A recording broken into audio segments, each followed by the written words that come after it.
Dis à ton voisin, saluons le Saint-Esprit ensemble. Moi, je suis victime du Saint-Esprit.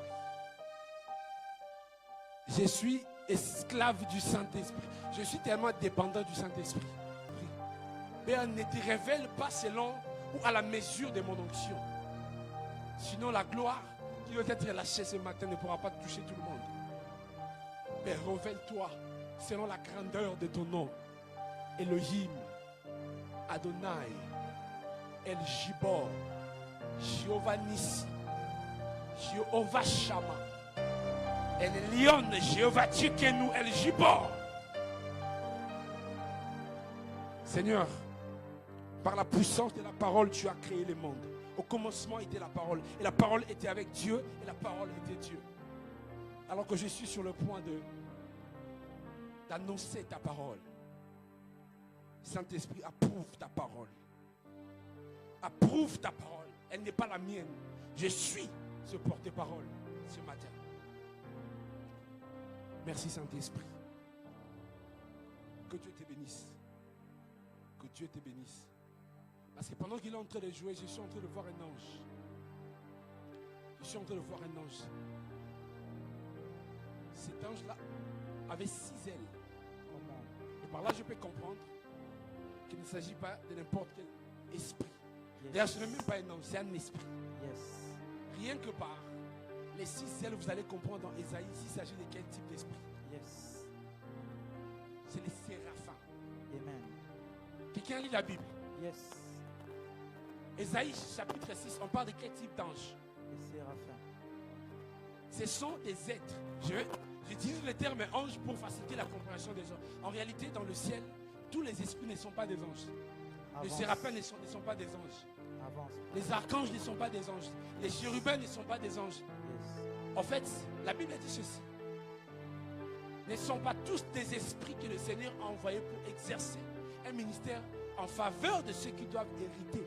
Yes. Les esprits ne sont pas tous des anges. Ne sont pas tous des esprits. On explique ceci, que les anges sont juste une catégorie des esprits. Et je voyais cette catégorie derrière lui, je ne sais pas. Parce que les séraphins ne peuvent que rentrer en mouvement lorsque Dieu déploie sa robe. Comment? En fait, les signes qui met en activité ou qui donne en fait le feu vert au séraphin, c'est le déploiement du manteau de Dieu en tant que roi. Et Isaïe dit, je vis le pont de sa robe couvrir les temples. C'est en ce moment-là que les ailes des séraphins peuvent se déployer. C'est pourquoi il devait couvrir la face. Parce que les niveaux du pont de la robe de Dieu, je ne veux pas dire le plus haut niveau, parce que l'on ne peut pas maîtriser ou comprendre ou avoir la connaissance du plus haut niveau de la gloire de Dieu. Parce que la gloire de Dieu s'actualise de seconde en seconde. Les anges qui sont devant le trône de Dieu, ils sont surpris à chaque seconde de voir la façon dont Dieu se mute, se transforme. C'est pourquoi même les 24 veillards qui ont la connaissance la plus élevée du trône sont surpris. Et la surprise fait tellement que les 24 veillards jettent leur couronne. Parce que de temps en temps, ils voient Dieu changer.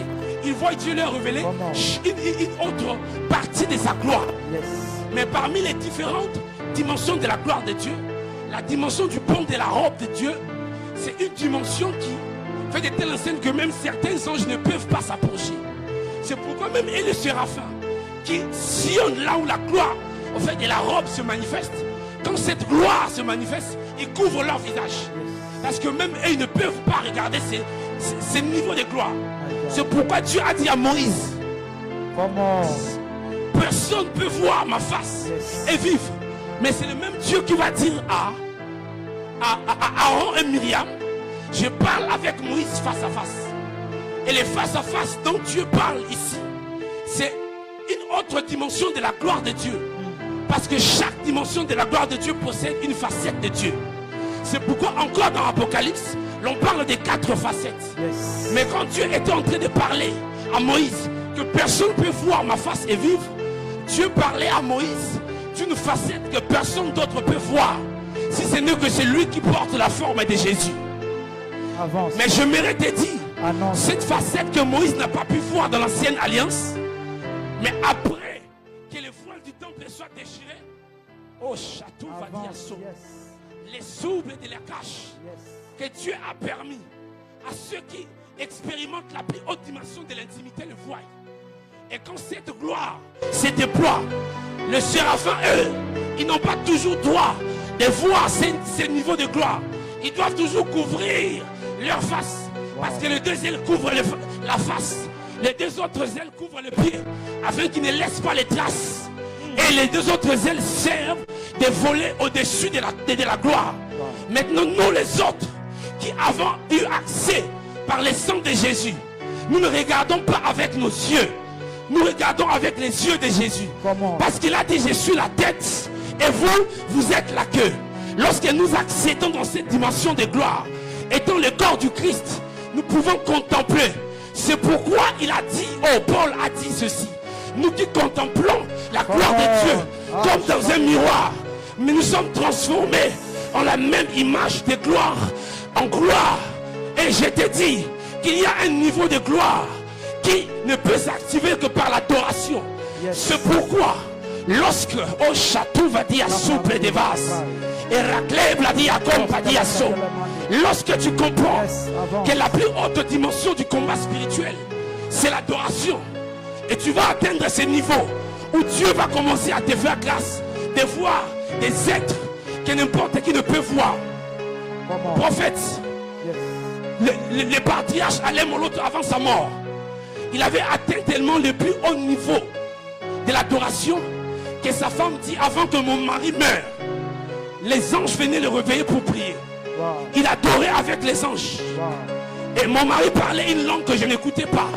Ce type avait atteint un niveau de l'adoration tellement élevé qu'il ne se limitait pas seulement à voir Christ.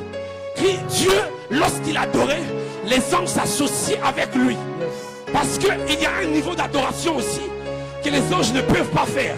C'est pourquoi lorsque Christ a croisé la femme samaritaine, Christ a dit, l'heure vient et elle est déjà venue où les vrais adorateurs adoreront le Père en esprit et en vérité. Mais je me pose la question, si les anges qui ne pêchent point t'adorent, mais pourquoi tu vas dire les vrais adorateurs? Par là, Christ est en train d'expliquer ceci. Il existe les adorateurs et les vrais adorateurs. Mais la deuxième des choses qui m'a choqué, c'est que les vrais adorateurs, Christ vient les chasser sur terre. Là où il y a le péché, là où il y a le mal. En fait, la réalité c'est que les vrais adorateurs ne peuvent être que ceux qui portent l'image origine de Dieu. Parce que lorsque Dieu crée l'homme, Dieu dit faisons l'homme à notre image et à notre ressemblance. Alors que les anges ne possèdent pas l'image de Dieu. Mais qu'est-ce qui peut faire que Christ nous appelle les vrais adorateurs? Parce que lorsque Dieu avait soufflé son esprit en nous, il avait laissé une portion de son esprit en nous, de telle enseigne que lorsque l'homme prie, lorsque l'homme crie, que l'esprit de Dieu qui est en lui le reconnecte de la divinité. C'est pourquoi lorsque l'homme a péché, Dieu a dit, Adam, où es-tu? Je me suis posé la question. Dieu est omniscient, mais s'il est omniscient, il doit aussi être omnipotent. Une bonne nouvelle parce qu'il est omnipotent. S'il est omnipotent, il doit aussi être omniprésent. Alors l'omniprésence veut dire qu'il est partout, à tout moment, en tout lieu. Mais comment toi qui es omniprésent, omnipotent, tu demandes encore à Adam, où es-tu? Adam, où es-tu? J'ai posé alors à Dieu la question, papa, pourquoi tu n'avais pas vu Adam? Écoutez ce que le Père me dit. Le Père me dit, je savais qu'Adam était dans le jardin d'Éden, mais je le cherchais dans un autre jardin, le jardin de la gloire de ma présence. Parce que lorsque Dieu crée Adam, Dieu fait de telle enseigne que Adam soit en lui. Je répète, Dieu fait de telle enseigne que Adam soit en lui. Lorsque Dieu dit Adam, où es-tu? Après le péché, Dieu a senti que quelque chose l'avait quitté, que quelque chose n'était plus en lui. Dieu ne cherchait pas Adam dans le jardin d'Éden, Dieu cherchait Adam dans le jardin de la gloire. Et la gloire de Dieu se trouve au-dedans. Et c'est que Dieu veut dire à la femme samaritaine, les vrais adorateurs ne cherchent pas la montagne de Samarie, ne cherchent pas la montagne de Jérusalem. Les vrais adorateurs, Ils adorent à l'intérieur de Dieu. Yes. C'est pourquoi la Bible dit ceci. Oh, Christ en moi est l'espérance de la gloire. Yes. Mais la Bible va donner la meilleure des révélations. La Bible dit ceci. Nous sommes bénis de toutes sortes de bénédictions en Christ. Yes. Christ en moi j'espère. Mais moi en Christ, je n'espère plus. Je l'ai. Parce que je suis au-dedans de lui. Comment? C'est pourquoi ce matin, Dieu m'a dit, mon fils, je vais activer la dimension ultime de l'adoration. Hey, Shabbat-a-kata-kata. Yes. Comment? Est-ce qu'il y a les adorateurs ici? Yes. J'ai envie d'enlever les lunettes. Comment? Les crabes de la vie. Oh mon Dieu, le roi des rois, les créateurs de l'univers. Prophète, lorsque Jean parle dans son évangile, qu'on appelle l'évangile de l'aigle, en réalité Jean ne s'adresse pas aux intimes. Jean s'adresse au monde. Jean révèle Christ au monde. Jean, quand il parle dans le livre de Jean, dans l'évangile de Jean, il est en train de révéler le Christ au monde. Mais laissez-moi vous dire, le Christ que Jean a révélé dans son évangile, c'est la connaissance du Christ du parvis. Il a dit au commencement était la parole, et la parole était avec Dieu, et la parole était Dieu. Vous descendez à la fin, il a dit à tous ceux qui l'ont reçu, et à ceux qui croient en son nom, il s'adresse au monde. C'est pourquoi l'Église ne doit pas chercher à connaître Jésus, à se limiter qu'à comprendre l'évangile des gens. L'Église doit aller loin. Oh Jésus. L'une des choses qui nous empêche de grandir dans l'adoration, c'est que nous avons oublié que Jean n'a pas seulement écrit son évangile. Jean a écrit d'autres, toujours dans la Bible. Jean a écrit aussi l'Apocalypse. Mais en fait, prophète, lorsque Jean écrit l'Apocalypse, Jean dit écoutez ce que l'Esprit dit à l'Église. C'est que dans l'Apocalypse, Jean commence à parler à l'épouse. Lorsque Jean parle à l'épouse, Jean peut utiliser le langage que seule l'épouse comprend. C'est pourquoi dans la royauté ou dans le sacerdoce royal, il faudrait que nous puissions comprendre la dimension de Christ révélée dans l'Apocalypse. Parce que la dimension de Christ révélée dans l'Apocalypse, Jean présente le roi des gloires. Oh mon Dieu, mon Dieu. Mon Dieu, mon Dieu. J'avais une exhortation, mais je ne sais pas pourquoi l'adoration ne fait que monter en haut. Je ne sais pas pourquoi Dieu ne fait que me dire d'adorer, d'adorer. Yes. Et le Saint-Esprit m'a dit qu'il installe son trône. Yes. Nous sommes au Maroc. Nous prenons possession de cette nation. Yes. Il y aura des programmes et des programmes Yes. en caractère d'adoration dans cette nation. Yes. Prophète, est-ce que vous savez que David n'était pas l'homme selon le cœur de Dieu parce qu'il demandait pardon tous les jours? Comme on nous dit, je ne sais pas qui a inventé ce truc-là. Oh, David était l'homme selon le cœur de Dieu parce que chaque fois qu'il péchait, il demandait pardon. Est-ce que David est le seul qui s'est repenté dans la Bible? Je me pose la question, mais pourquoi Dieu dit l'homme selon mon cœur? En fait, c'est que David avait compris le Dieu de l'Apocalypse. David avait compris les secrets de l'adoration. C'est la royauté. C'est le royaume. En fait, en réalité, en Israël, David n'était pas roi. Le roi, c'était Dieu.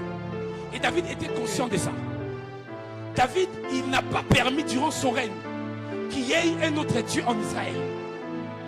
Si vous étudiez l'israéologie, l'histoire de tous les rois, c'est que David est le seul roi où son combat ultime c'était qu'il n'y ait pas d'autre Dieu. Comment? C'est pourquoi dans l'israéologie, après Israël, il n'y a eu qu'un seul roi qui s'est comporté comme ça, c'est Josias. C'est pourquoi la Bible dit qu'il n'y a jamais eu de roi comme Josias. Parce qu'il a marché sur les traces de son père David. Tu ne dois pas permettre que dans ta famille, qu'il y ait un autre Dieu. Après ce programme, la royauté c'est aussi faire de telles enseignes que le seul Dieu, l'unique, soit élevé dans ta famille. Amen. Le Dieu de la pauvreté ne sera pas élevé dans ta famille. Amen. Maman ne sera pas élevée dans ta famille. Amen. C'est pourquoi tu deviens riche. Amen. Jézabel ne sera pas élevé dans ta famille. Amen. C'est-à-dire l'esprit de l'impudicité ne sera pas élevé dans ta famille. Amen. Yes. Moloch, celui qui sacrifie les enfants, ne sera pas élevé dans ta famille. Amen. Yes. Baal ne sera pas élevé dans ta famille. Amen. C'était ça les combats de David en Israël. Yes. Pas d'autre Dieu. En fait, Salomon a eu la richesse. Mais Salomon n'a pas eu le niveau le plus élevé de la royauté. Parce que durant le règne de Salomon, oh, je sens une très forte présence de Dieu. Je sens que tu montes bien.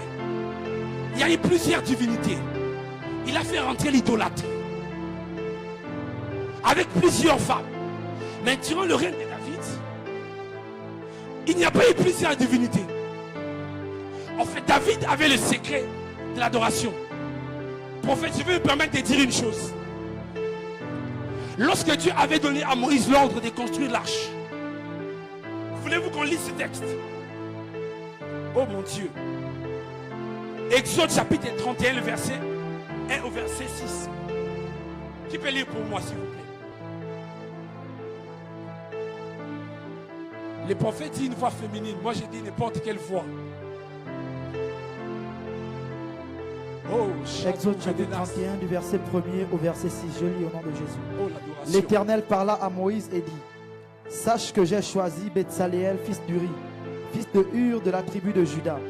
Je l'ai rempli de l'Esprit de Dieu, de sagesse, d'intelligence et de savoir pour toutes sortes d'ouvrages.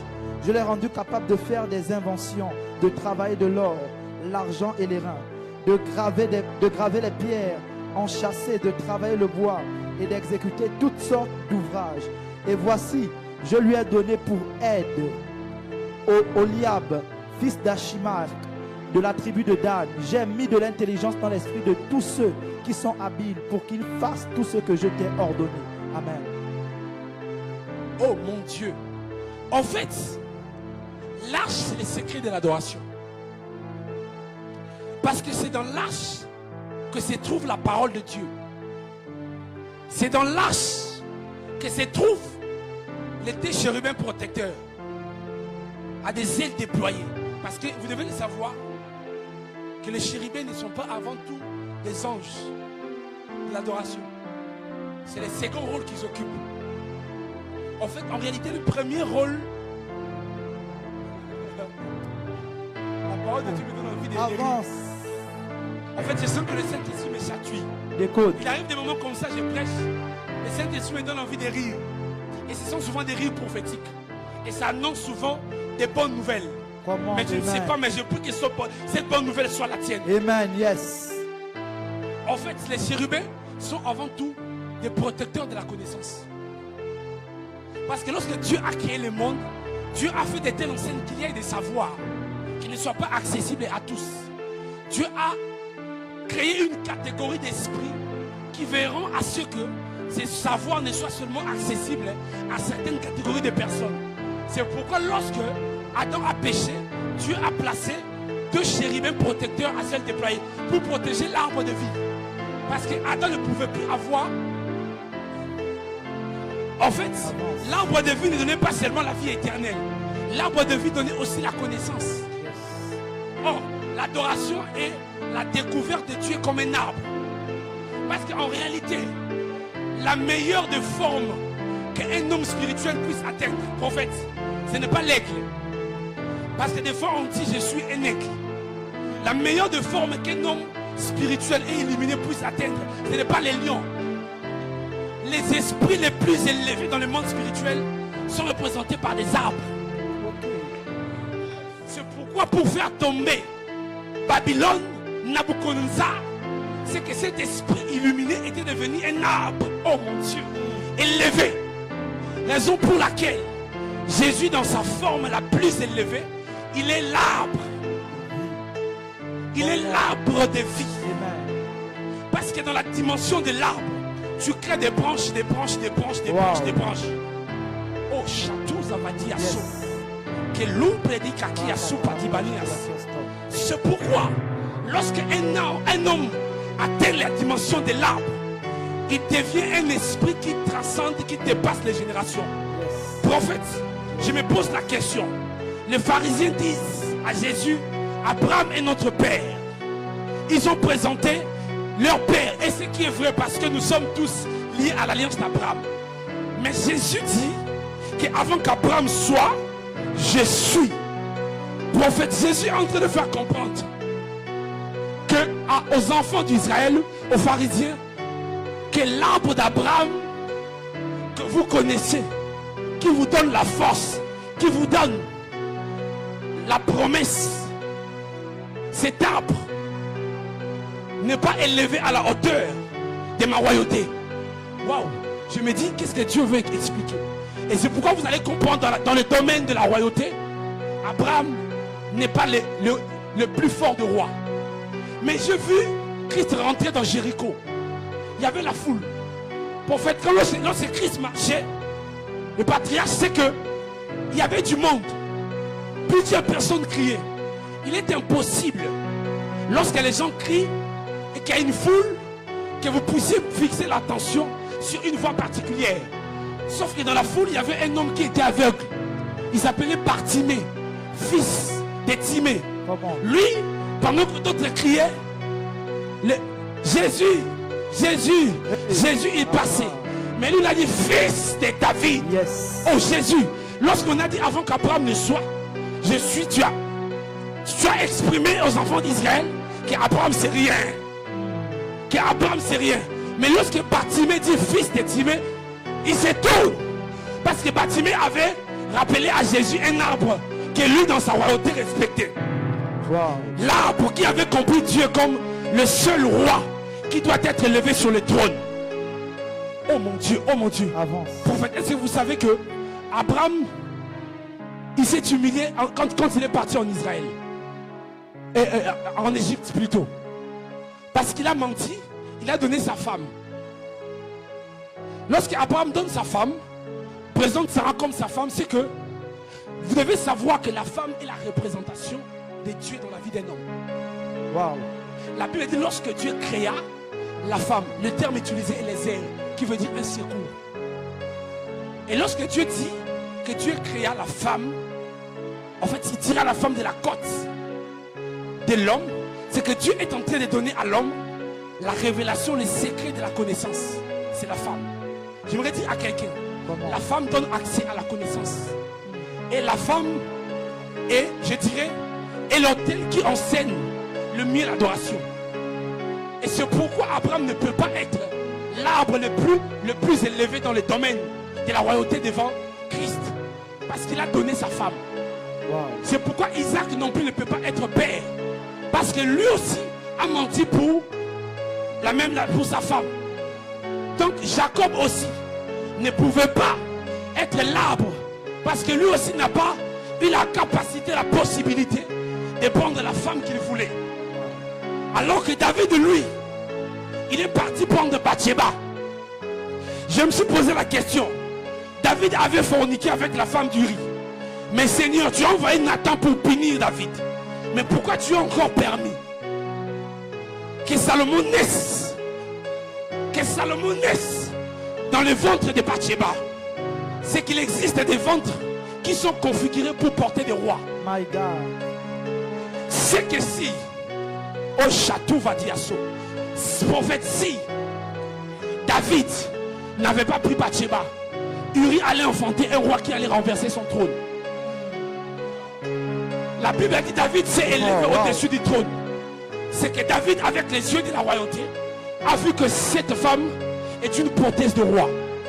C'est pourquoi le premier enfant est mort. Wow. Le deuxième enfant, c'est la grâce, Salomon.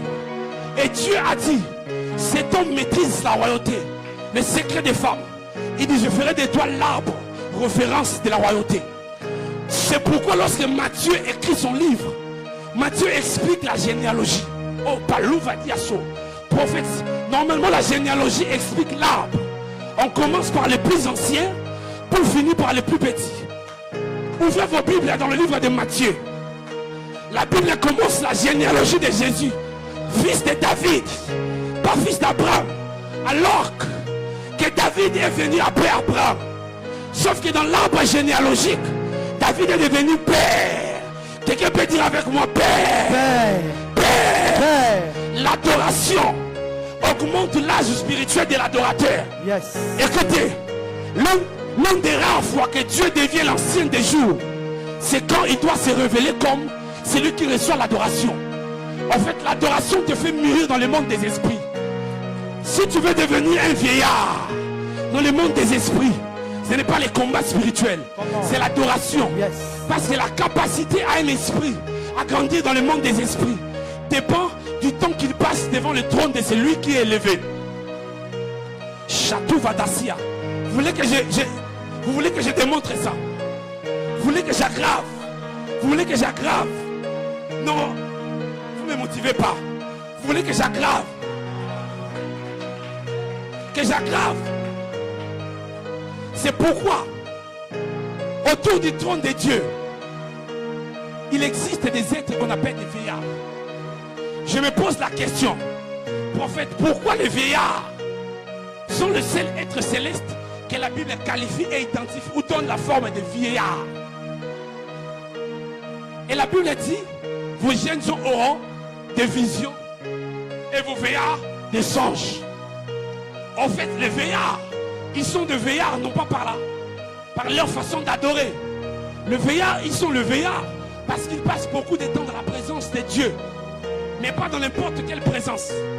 Dans la présence de celui qui doit recevoir l'adoration comme le roi unique. Écoutez, le vieillard n'adore pas celui qui guérit. Le vieillard n'adore pas celui qui sauve. Le vieillard adore seulement que c'est lui qui a la forme du roi. En fait, plus vous restez dans la présence de Dieu pour contempler sa royauté, plus votre âge spirituel grandit. C'est pourquoi dans la présence de Dieu, c'est pourquoi au ciel, oh mon Dieu, dans les salons de l'adoration, la voix de David sonne plus que la voix d'Abraham.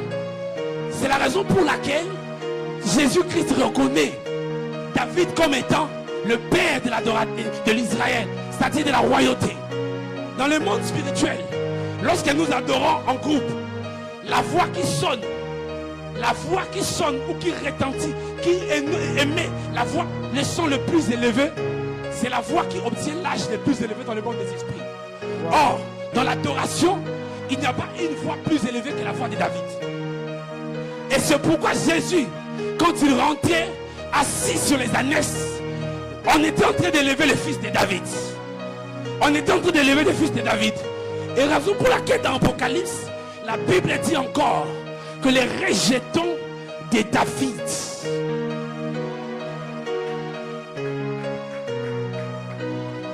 Prophète, les chérubins portant l'arche, c'est que l'arche était construite par Bethléem. Bethléem est fils de Juda. J'ai dit récemment que l'homme n'a pas été créé pour manger par la sueur de son front. Le sacerdoce, normalement, devait être construit par les Lévites. Parce que les sacerdoces appartenaient. Le sacerdoce était fait pour que les Lévites exercent le service. Mais pour la construction, pour la matérialisation du sacerdoce, Dieu a choisi Bethléem de la tribu de Juda. En fait, en réalité, Dieu veut expliquer ceci. Il y a ceux qui exercent les sacerdoces et il y a ceux qui fabriquent les sacerdoces. Ceux qui fabriquent les sacerdoces, ce sont ceux qui connaissent, qui maîtrisent l'architecture divine. Est-ce que quelqu'un est en train de comprendre? Ils savent mesurer la dimension, la profondeur des salons qui se trouvent dans la présence de Dieu. C'est-à-dire que les Lévites peuvent exercer le sacerdoce. D'ailleurs, il y avait des endroits qui ne leur étaient pas accessibles. Les Judas, eux, n'ont pas besoin de rentrer dans les sacerdoces. Parce que ceux de Juda, et ils sont la royauté. Ceux de Juda, et ils savent des choses que les Lévites ne savent pas. Est-ce que quelqu'un entend comprendre ce que je veux dire? C'est pourquoi il fallait que les sauveurs sortent de la tribu de Juda. Parce qu'en réalité, dans la tribu de Juda, ils ne sont pas que des rois. La différence entre Juda et les autres, c'est que tous les enfants d'Israël, chacun des enfants d'Israël portait la royauté. Mais seul Juda qui avait la royauté à perpétuité. C'est pourquoi peu importe les actes prophétiques, Benjamin n'allait pas rester longtemps sur le trône. Je suis en train de partir quelque part pour faire une vérité que j'aggrave. Je sens que ton amen ne me convainc pas. Ton amen ne me convainc pas. Amen, yes. Judas. Prophète, je me suis posé la question.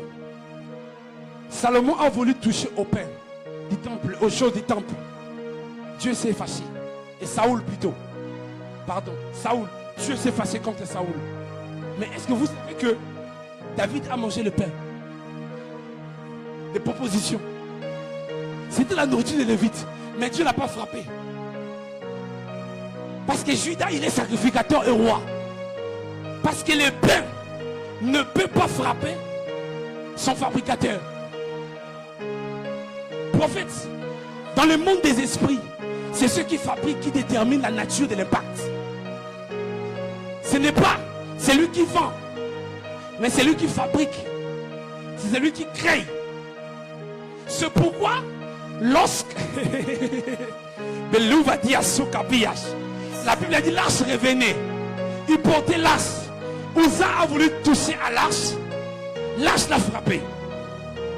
Prophète, mais Obed-Edom touche l'arche.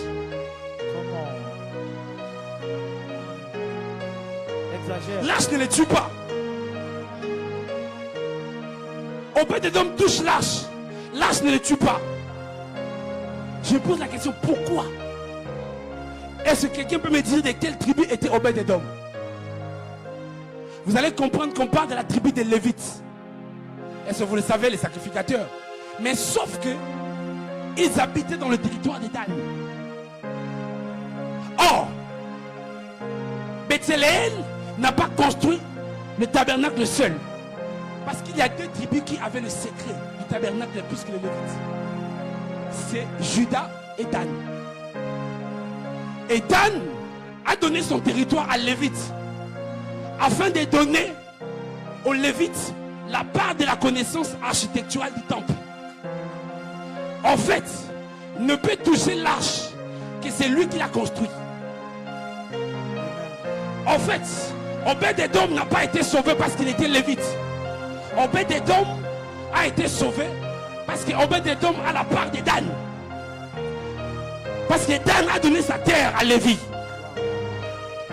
Raison pour laquelle, lorsque l'arche revient chez David, David lui il danse. Il danse parce qu'il sait qu'il est le seul qui peut accueillir l'arche. Parce qu'il sait que l'arche ne peut pas les tuer. Pourquoi? Parce que la suaire de Bethléem a été versée sur l'arche. Lorsque les constructeurs construisent l'arche, il va se mettre à genoux, ou il sera peut-être debout, en train de prendre le bois d'acacia, de taper, et il va même aller plus loin pour couvrir l'arche de l'or. Mais sauf que lorsqu'il tape, la sueur tombe. Je vous ai dit que Dieu n'a pas créé l'homme pour manger par la sueur de son front avant le péché.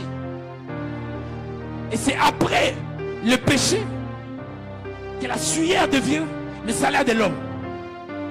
Or, Bethléem et Oliab ont versé la sueur pour la construction de l'arche. Les grands architectes, ils ne mettent pas seulement les plans dans la construction des bâtiments. Ils mettent aussi leur esprit. Ils laissent leur esprit. Certains esprits illuminés le savent. Avant de bâtir, certaines villas, des châteaux, des fois ils versent les sangs. Il y en a d'autres qui vont jusqu'à faire des sacrifices humains pour faire élever leur maison.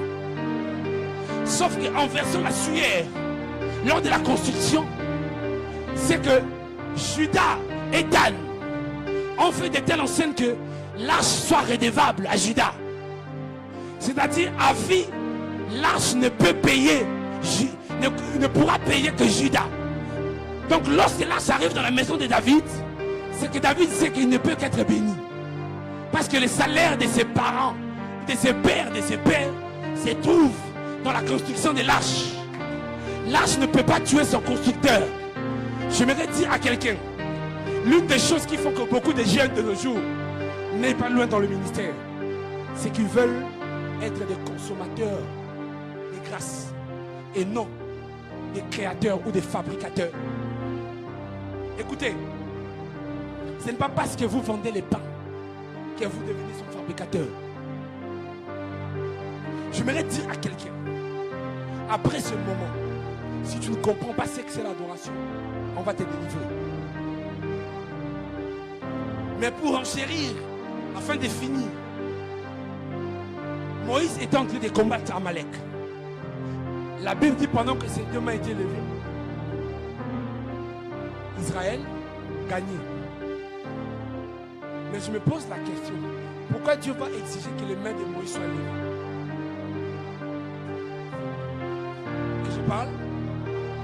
Que je parle, qui est Amalek? Amalek est descendant d'Ésaü. C'est lui qu'on a volé la bénédiction.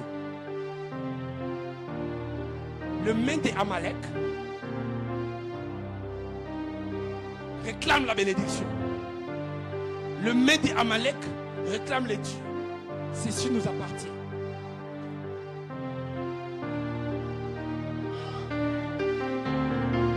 Dans le monde spirituel, vous devez savoir, je vous ai dit la dernière fois que Jacob avait payé sa dette.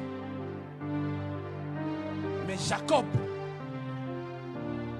n'avait pas payé la dette de toutes ses lignées. Jacob avait payé seulement, avait gagné la domination pour que Ésaü ne puisse pas les tuer. Il va devenir dominant. Mais sauf qu'à vie, la descendance d'Ésaü réclamera la chose. Et le main symbolise l'accès. Le main symbolise la richesse. Le main symbolise la dette. En fait, à chaque fois le main de Moïse était levé, la dette était payée.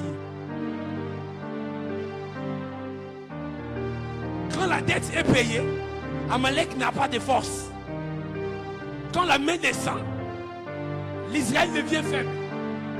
Parce que la loi de la réclamation va prendre la prééminence.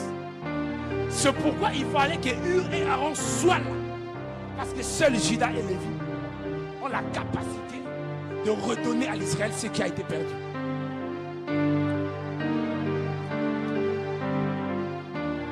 Parce que Judas, lui, il possède les tout. Lévi, lui, possède les sacerdoces. À ce moment-là, lorsque les mains étaient levées, Judas et Lévi étaient là pour donner l'équilibre. Si vous voulez vivre la royauté, vous devez marcher avec l'onction de Lévi et de Judas.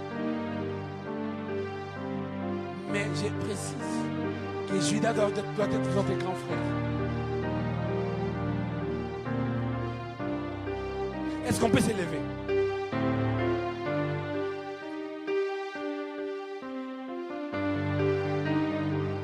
Est-ce qu'on peut s'élever?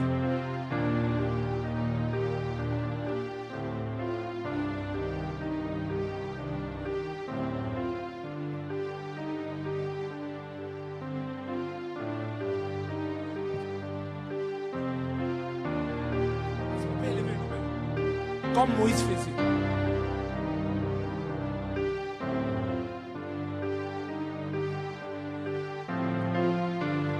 Levez vos linteaux afin que le roi des gloires fasse son entrée. Le roi des gloires. fasse son entrée.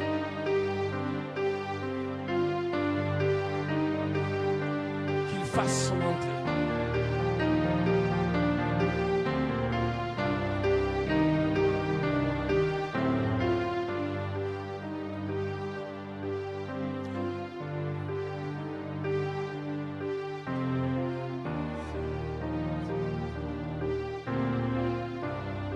J'aimerais que tu sois concentré.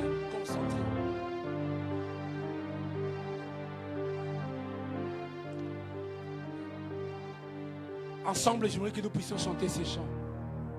Parfum qui chante, qui dit des temps à passer dans l'intimité. Reste à tes côtés pour l'éternité. Être brisé par les Écritures.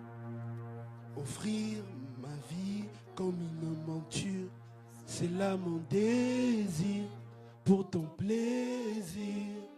C'est pourquoi je viens, quand je sais comment attirer ton regard vers moi, Adonai. Je sais comment trouver du temps pour toi. Et mon milieu de la pagaille, car je mis de côté tous mes maux pour m'offrir moi-même mon sacrifice, tout à toi. Je me donne tout à toi.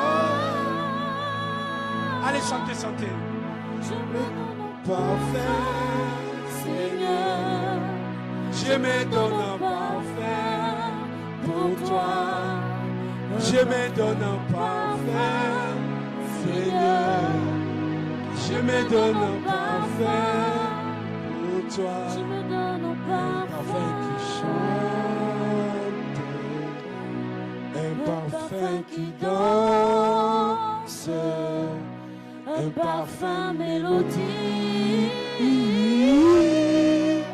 Coulant de tout mon être, Nami Kabie.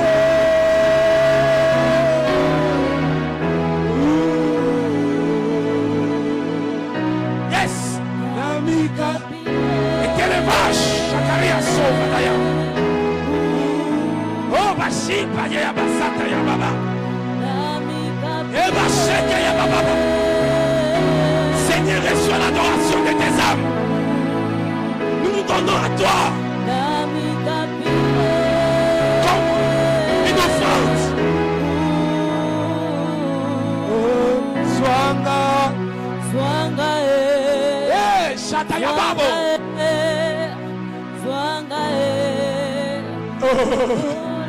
Yes.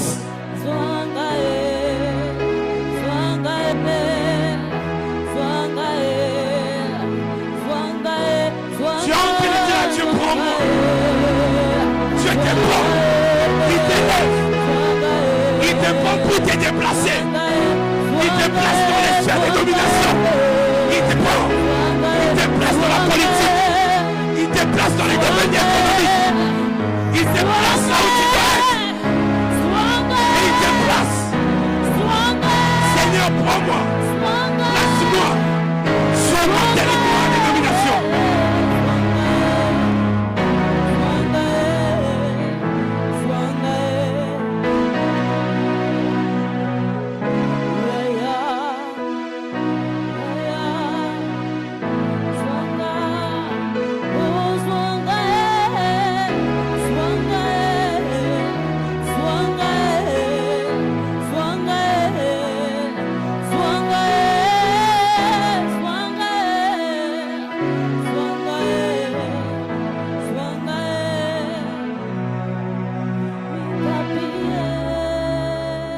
On peut acclamer le Seigneur.